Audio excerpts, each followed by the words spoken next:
Happy Thanksgiving, everyone. It's kind of tough for me because I'm sitting here. I'm looking at all these terrorist attacks in India, and I don't have all the facts yet because I can only take in enough at a time. But it doesn't look like Al Qaeda or any of the terrorists that we're used to, as far as the operations and how it's working, and it just doesn't look like the terrorism that we've waged this war on terror with. And that makes me think, because I'm of the believer that violence brings more violence. You kill this person and you make this person's friend or family mad, and that person kills this person, and then that person gets mad and he kills somebody else for them. So it's just killing going back and forth until it gets to a group of people over a group of people over country or whatever. But I think that's the basis of violence. And until we figure out how to stop that, until we figure out how to get revenge without killing, or because it's something we have to have revenge, but then once we complete the revenge, we've put the energy somewhere else, looking back at us.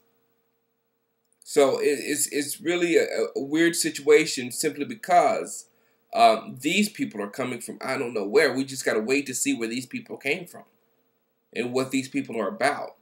But the thing that makes me madder than anything is the way we treat terrorists. Since 9/11, terrorist has almost been like a rock star.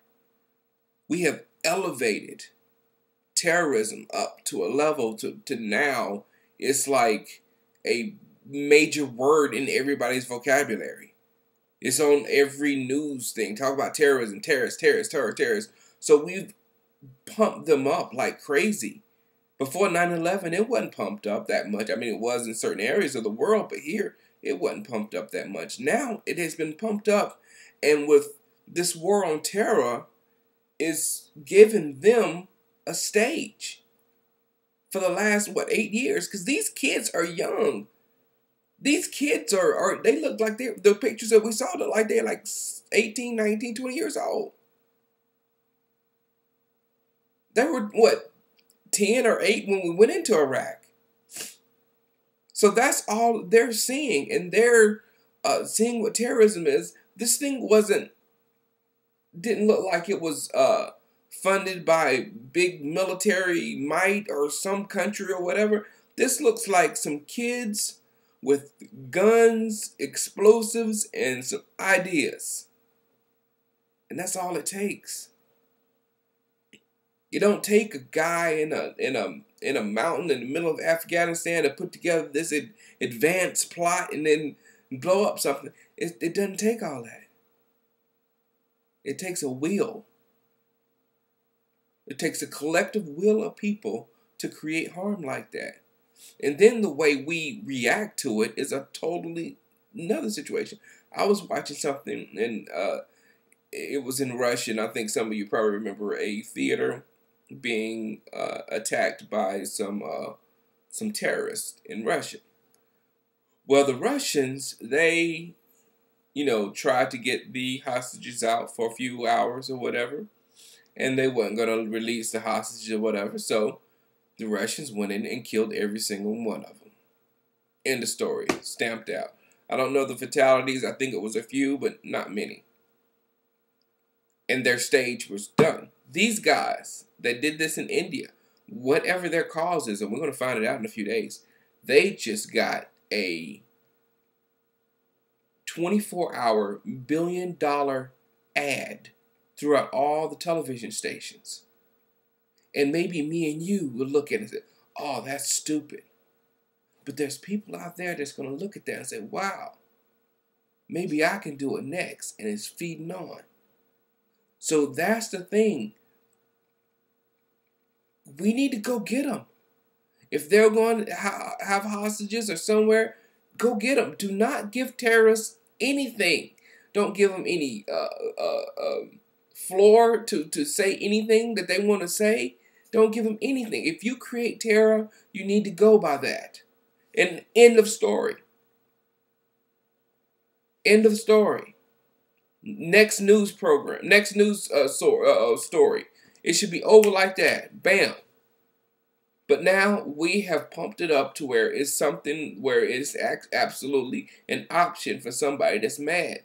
And people that know, work in the prisons or in the judiciary system, know that people, when they think they have an option, when they're mad, they take it. They take it. That's why we have crime. That's why we have murders.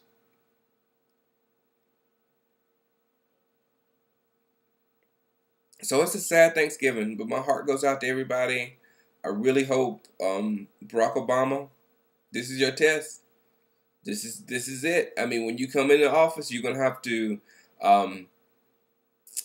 use your judgment. That judgment that what was right on par with mine as soon as 9/11 happened, and when we was going to Iraq, I was like, no, no, no, no, no, no. We don't need to go. We don't need to go. But as soon as we went in, I shut up because that's the last thing I want to do, to be against the war while we're there. But before the war, I was adamant that we didn't need to go in. No, no, no, no, no, no, no. And that's the kind of judgment we need right now.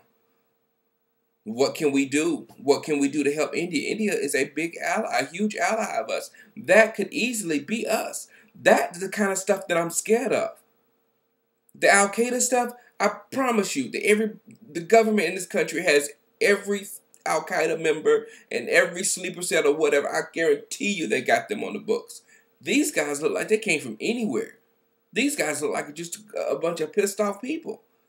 And they hit soft targets. Soft targets are like train stations and hotels and stuff like that. You know, that can happen so easily with pissed off individuals that band together. With this thing too, they can band together with the internet. So this day and age is scaring me. It's really scaring me because we are showing people that you will get the attention that you desire by killing people. And that's a bad road to go down. All right. Happy Thanksgiving. Talk to you later.